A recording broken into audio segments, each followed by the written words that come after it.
52-তে আমরা যেভাবে ছাত্ররা আন্দোলন করেছিল ভাষার জন্য, ঠিকভাবে যে ভাষা আমাদের মাতৃভাষা বাংলাকে প্রতিষ্ঠা করেছিল, 69-এ আমরা আন্দোলন করেছি, 90-এর এরশাদ বিরোধী আন্দোলন করেছি আমরা। এখন আজকে 18-তে আমরা দেখেছি যে 18-তে আমরা আন্দোলন করে সফল হয়েছি। ইনশাল্লাহ আমাদের 2024 সালের যে আন্দোলন, ছাত্র আন্দোলন, কোটা সংস্কারের আন্দোলন, সেই আন্দোলনে আমরা সফল হব ইনশাল্লাহ। বেগম রোকেয়া বিশ্ববিদ্যালয়ের 1 নম্বর গেটে সবাই একত্রিত হচ্ছি। রংপুর জেলার সকল সাধারণ শিক্ষার্থী যারা আছি, আমরা সবাই ডিসি মহোদয়ের মাধ্যমে স্মারকলিপি প্রেরণ করব রাষ্ট্রপতি বরাবর।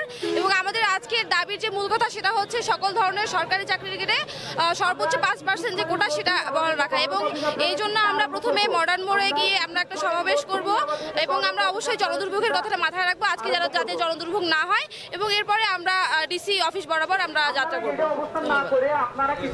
আমাদের দাবি মূলত যে এই যে সকল ধরনের চাকরিতে আমাদের কোটার যে সংস্কার, সেই সংস্কারের দাবিতে আমরা মডার্ন মোড় পর্যন্ত পদযাত্রা করব। সেখানে গিয়ে স্মারকলিপি প্রদান করে আমরা ফেরত করব। সেখান থেকে আমরা স্মারকলিপি নিয়ে জেলা প্রশাসকের বরাবর আমরা পদযাত্রা করব। সেখান থেকে টাউন হল থেকে আমরা ডিসি অফিসে যাব।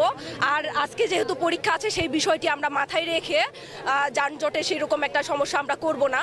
তো আমরা এখান থেকে ক্যাম্পাসে ফিরে এসে আমরা যে যার মতো করে আমরা টাউন হল পর্যন্ত যাব। টাউন হলে গিয়ে তারপরে আমরা একটা ছোট করে পদযাত্রা করে আমরা ডিসি মোড়ে যাব। এখান থেকে আমাদের পদযাত্রা শেষ হয়েছে। এখানে সমাবেত হয়েছি আমরা কোটা সংস্করণের জন্য আমরা ডিসি অফিসের বরাবর স্মারকলিপি প্রদান করব। তার আগে ডিসির মাধ্যমে রাষ্ট্রপতি বরাবর স্মারকলিপি প্রদান করব। এই জন্য আমরা ফার্স্ট এখান থেকে মিছিল নিয়ে আমরা মডার্ন মোড়ের বটতলায় আমরা সমাবেত হব। ওখানে স্মারকলিপি পাঠ করা হবে। তারপর আমরা সেখান থেকে আবার সেটা সময় সাপেক্ষ, আমাদের পরিস্থিতির উপর ডিপেন্ড করবে এবং সেন্ট্রাল থেকে ডিসিশন আসবে। আচ্ছা, আজকের কর্মসূচি আমাদের যে আমরা যে কোটা বিরোধী আন্দোলনে নেমেছি এবং আমরা আসলে চাই যে কোটার সুস্থভাবে সংস্কার করলে আমরা যে আমাদের যে কর্মসূচি, সেই কর্মসূচি থেকে সরে দাঁড়াবো। অন্যথায় আমাদের এই কর্মসূচির পর থেকে আমাদেরকে সরানো ঠিক নয় এবং আমাদেরকে সরাতে পারবে না। আমরা অবরোধের বিষয়টি উঠিয়ে নেইনি, সামান্যভাবে শিথিল হয়েছে এবং আমরা আমাদের কর্মসূচি চালিয়ে যাব যতক্ষণ পর্যন্ত না সকল পরিস্থিতি আমাদের স্থিতিশীল হবে না এবং আমাদের যে দাবি দাবা রয়েছে যতক্ষণ পর্যন্ত মেনে নেবে না ততক্ষণ পর্যন্ত আমাদের কর্মসূচি চলবে। আচ্ছা, আজকে আমাদের কর্মসূচি আমরা শান্তিপূর্ণভাবে মডার্ন পর্যন্ত পদযাত্রা করব। এরপরে আমরা আমাদের ডিসি মহোদয়ের মাধ্যমে যে রাষ্ট্রপতি বরাবর স্মারকলিপি প্রদান করবো। আমরা এখান থেকেই শান্তিপূর্ণভাবে আমরা আজকে আমাদের কর্মসূচি পালন করব। কারণ আমরা এই জিনিসটা মাথায় রেখে এসএসসি পরীক্ষা হবে, সেই জিনিসটা মাথায় রেখেই আমরা আমাদের আজকের এই শান্তিপূর্ণ কর্মসূচিটা পালন করতে চাচ্ছি। কর্মসূচি সম্পর্কে বিস্তারিত হলো আমরা এখন যে ইয়াটা নিয়েছি সেটা হলো শান্তিপূর্ণ, যা হবে সবই শান্তিপূর্ণ। এখানে কোনো অবরোধ বা কোনো কিছু চলবে না। জাস্ট আমরা যাব, ওখানে আমাদের পরিপত্রটা পড়বো বা সেখানে তারপর রাষ্ট্রপতি বরাবর স্মারকলিপি প্রদানের জন্য আমরা কার্যালয়ে যাব।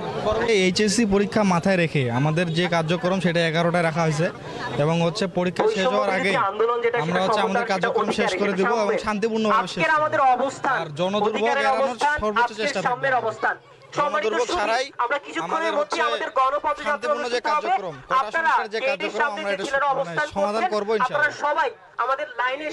না, অবশ্যই আজকে শুধুমাত্র বেগম রোকেয়া শিক্ষার্থীরা না, পাশে কারমাইকেল কলেজ, রংপুর সরকারি কলেজ ও আরো বিভিন্ন সরকারি কলেজ, বেসরকারি কলেজের শিক্ষার্থীরা আজকে আমাদের সাথে যোগদান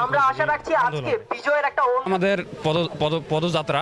হ্যাঁ, তো আমরা এটা সর্বাত্মকভাবে পালন করার জন্য আমরা সচেষ্ট এবং আমাদের যে দাবি এটা পুরোপুরি মেনে নিতে হবে, কারণ এটা আমাদের দাবি, ছাত্র সমাজের দাবি এবং এটা কি পরবর্তী প্রজন্মের দাবি। তো এটা যতক্ষণ পর্যন্ত সরকার আমাদের এই দাবি মেনে না নিচ্ছে তখন আমরা আন্দোলন চালিয়ে যাব। এটা আমাদের আর কি লক্ষ্য। আজকে তো জেলা প্রশাসকের কাছে